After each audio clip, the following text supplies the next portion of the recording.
I'm a bit confused by the wording special bounty. Look, that's fair enough because Loki's special bounty is not actually explained in this chapter, and I believe this is the first time that a special bounty has been mentioned in One Piece. And one reason for said speciality could be that Loki simply isn't a criminal. Bounties are generally assigned to pirates, revolutionaries, bandits, and other ne'er-do-wells. But I do think you might have to have some unique reasoning to issue a bounty on a foreign prince who hasn't done anything that the world government could consider criminal. Even Nika Robin, an 8-year-old girl, you could maybe consider her bounty special, but even she committed a crime in the eyes of the world government, which was to learn the ancient language and threaten to uncover the history of the Void Century. So with Loki, maybe it has to do with his devil fruit, a very special bounty for a very special fruit. Let's say that it really is the sun god fruit, or at the very least the world government believes it's the sun god fruit. They think that this is the Nika fruit before they discovered that Luffy had it, so that would be a pretty big cause to issue a special bounty. And I did also see it suggested in the comments that the special nature of this bounty could be a case where the world government pays someone to manage or contain Loki, or it was bounty not even issued by the world government. As in perhaps Loki was on some sort of rampage and Elbaf itself said to the world, hey everyone, we'll pay 2.6 billion berries to whoever subdues this troublemaker, and then enter redhead Shanks, who's all like, mate, that's a lot of drinking money. So Shanks defeats Loki, collects a sweet payout that he doesn't have to use because he also gets free bar privileges on Elbaf for life. And when the world hears about this, they realize just how much of a true danger Shanks is, and he becomes anointed as an Emperor of the Sea. So this is a bit out there, but maybe Loki was the former Emperor of the Sea before Shanks? As in the idea of Loki marrying Lola was more like a formalized alliance between the original emperors? Because someone must have existed before Shanks, right? The Seven Warlords, for example, have subbed people in and out for decades now, so I find it hard to believe that the 4 emperors were always the 4 that we were first introduced to. Just because Shanks is so young in comparison to Whitebeard, Big Mom, and Kaido, and he became an emperor so comparatively recently. There's definitely a rich history here with other potential emperors who held the title before Shanks, because that's what One Piece is, a world of absurd depth matched only by the experience of playing Raid Shadow Legends, the cross-platform AAA graphic fight battle and gaming icon of our generation. What I genuinely love about Raid is that both the gameplay and the lore, they go as deep as you want it to. This game has been around for almost 7 years now, and during that time they have relentlessly assaulted players with new content after new content after new content. So much stuff. And if you're not a Raid player yet, then mate, I have the goodest of news for you, because this is objectively the best time ever to start playing. To kickstart the game, Raid are giving players 2 epic heroes for free, being Uugo and Fayne. Wait, did I say 2?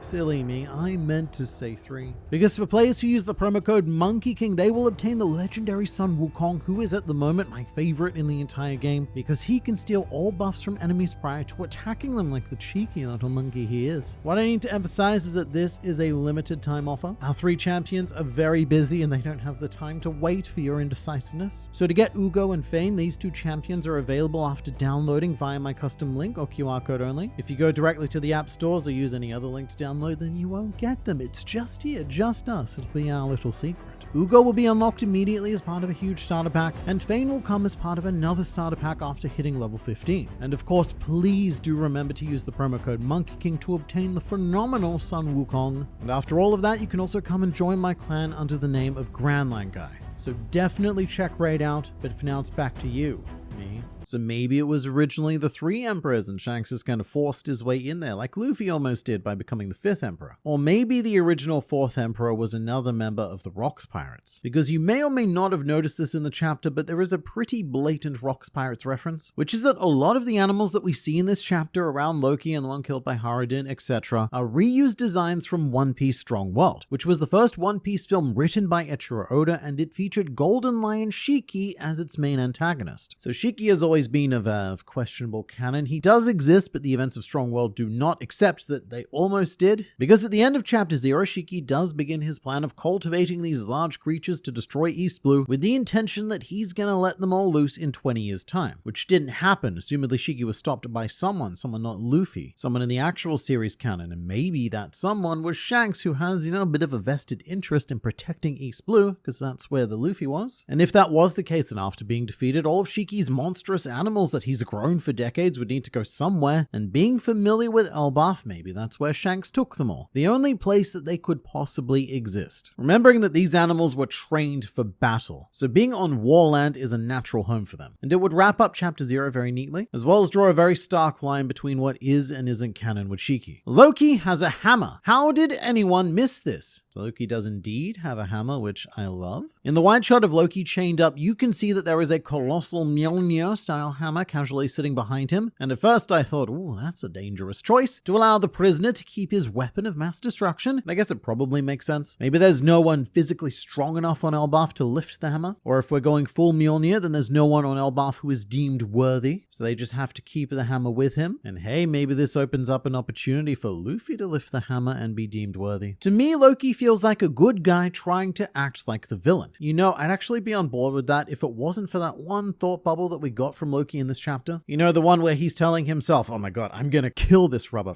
If I get out of these restraints, he's dead. If it wasn't for that, I'd be more willing to believe that maybe this is all an act and perhaps there's some tragic backstory that's gonna come up and recontextualize everything and break our Loki hearts. But right now, the dude seems pretty villainous. Now we know why sea stone was labeled as rare material, because 99% of it is used for Loki's chains. Yeah, it's actually insane. The sheer quantity of sea stone present in this one panel. Because remember, these chains wrap around the entire treasure tree atom. Even what we're seeing of them right now is a pitiful representation of how much there is in fictional reality. And I have seen some people suggest that Loki is just cuffed with sea stone and the chains are regular, but I don't think so, because we have seen something like this before on Wano when Queen restrained Big Mom. He stated that both the handcuffs and the chains were made of sea stone, and to wrap it around her 100 times and to give her a sedative, because that is the only way that the power of an emperor could possibly be contained. So what we've got here is that binding power times 1,000, or some sort of similarly large number, because I really don't think that cuffs alone would be enough to subdue Loki. They weren't enough for Big Mom, they're not going to be enough for him. But sea stone is such an incredibly rare substance because it originates from Wano, which is an isolated island that doesn't engage in trade with the rest of the world, so the sea stone that made it off Wano originally is all the world currently has access to. And you've really got to wonder what constituted the need for these chains in the first place, because it wasn't Loki. These chains must have predated Loki, so they may have been commissioned during the Void Century or even before, to hold some other nefariously powerful giant with a devil fruit ability, because that's the only reason why you need this specific substance. Here's an idea though. Our man Monkey D. Luffy, he's all about the freedom, can't get enough of the liberation, and if we can end this arc without needing to chain Loki or someone else back, then maybe this material could be put to use for something much more fun. For example, we have both Frankie and Lilith available to turn the supply of sea stone into any number of funky weapons or useful defenses, which would be pretty amazing if you were going up against a crew in the future who just so happened to have bet the house on devil fruit abilities and have spent the last year or two deliberately hunting for the most powerful ones. What we're seeing right here could be a full counter to the Blackbeard pirates. And if not used for that, then, well, opportunity missed. Seems Soul finally met the most dangerous foe in all of One Piece. He fell into the trap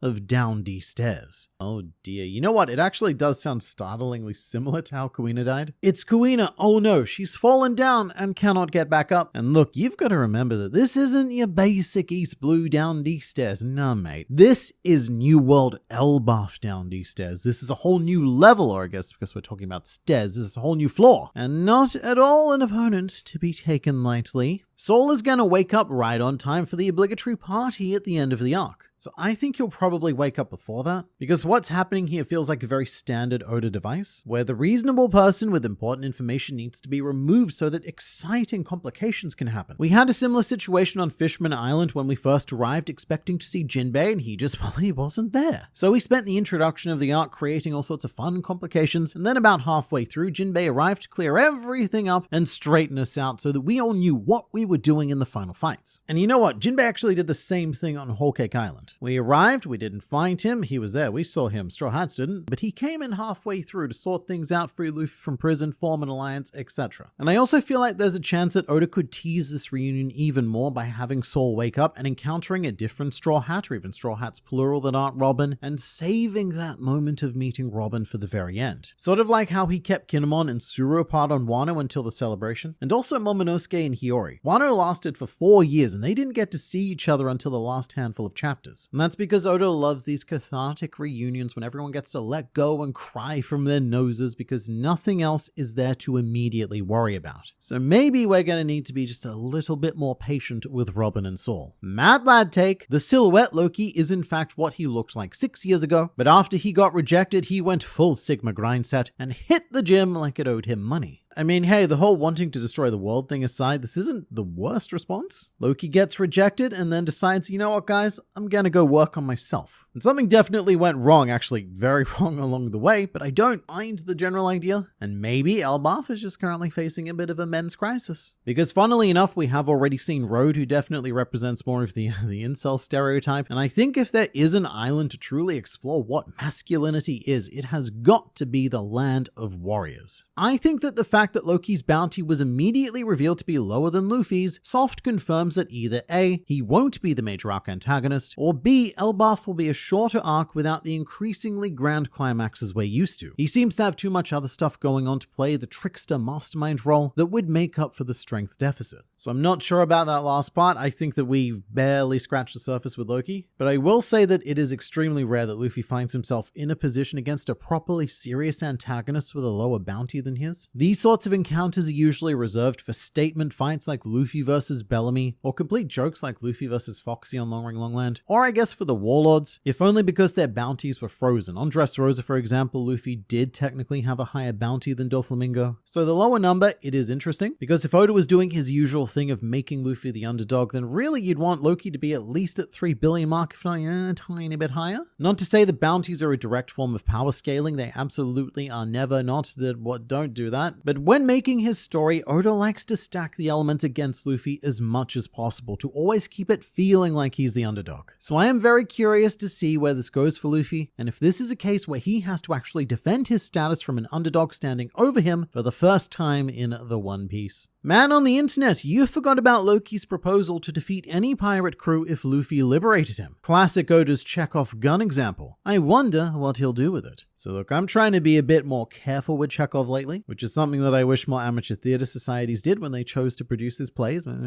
But sometimes Oda does set up stuff like this without the intent of paying anything off in the future, and the example I'm going to use here are the photon gloves from Egghead Island. We took time out of our fictional pirate day to focus on these gloves and exactly how they functioned, but they never came into play, which is wild because they would have been the perfect weapon to fight against a man made of light. Some people think that Sanji's boots had these special properties as well because he blocked Kizaru's attack, but the boots don't have the photon function. That was just Sanji being amazing. He does that sometimes, and we've got to give him that credit when he does. So when Loki says that he'll destroy any pirate crew, what I do love is that Luffy doesn't dismiss the idea. He casually takes it in whilst relaxing in the brisk winds of the underworld. And isn't it fascinating that Loki specifically mentions a pirate crew, not an individual, not an organization. It has to be a pirate crew. And I guess that's because Luffy claims that he was going to become the pirate king, and Loki's trying to play into assisting that desire. Although I can't imagine Luffy ever taking him up on that because he's more the guy to want to do things himself, such as crushing all the dreams of his rivals. And even if Luffy did take him up on the offer, who is left to choose? Luffy's not going to stick Loki on Shanks, and as hilarious as it would be, I can't see him choosing Cross-Guild either. And really after that point, the only pirate crew we're left with is Blackbeard. So I don't know if it's going to be relevant, but if it is, it's a pretty decent setup for why we're going to free Loki. Let's say a pirate problem emerges that we have to take care of immediately, and Luffy's incapacitated somehow, Zoro's incapacitated somehow, Sanji's incapacitated somehow, Jinbei's incapacitated somehow, and we go down the line until we have no more Straw Hats left. Then it might be seen as a decent idea to free Loki and ask him to fulfill his offer. You should continue your villain tier lizzle. Love that format and the deep dive of the villains of the One Piece universe. Hope to see more soon. You will see more soon, because I am indeed continuing my continue. And the next one is going to be on Kizaru coming out next week, but there's a whole playlist on this channel for the villain tier list, which is where we're going through every major antagonist in One Piece video by video and deciding how they stack up in their narrative roles. And one day we may even end up covering Loki, but that feels like it might be potentially a year or two down the line. But if you're looking for something to watch next, then absolutely highly recommended, good stuff there.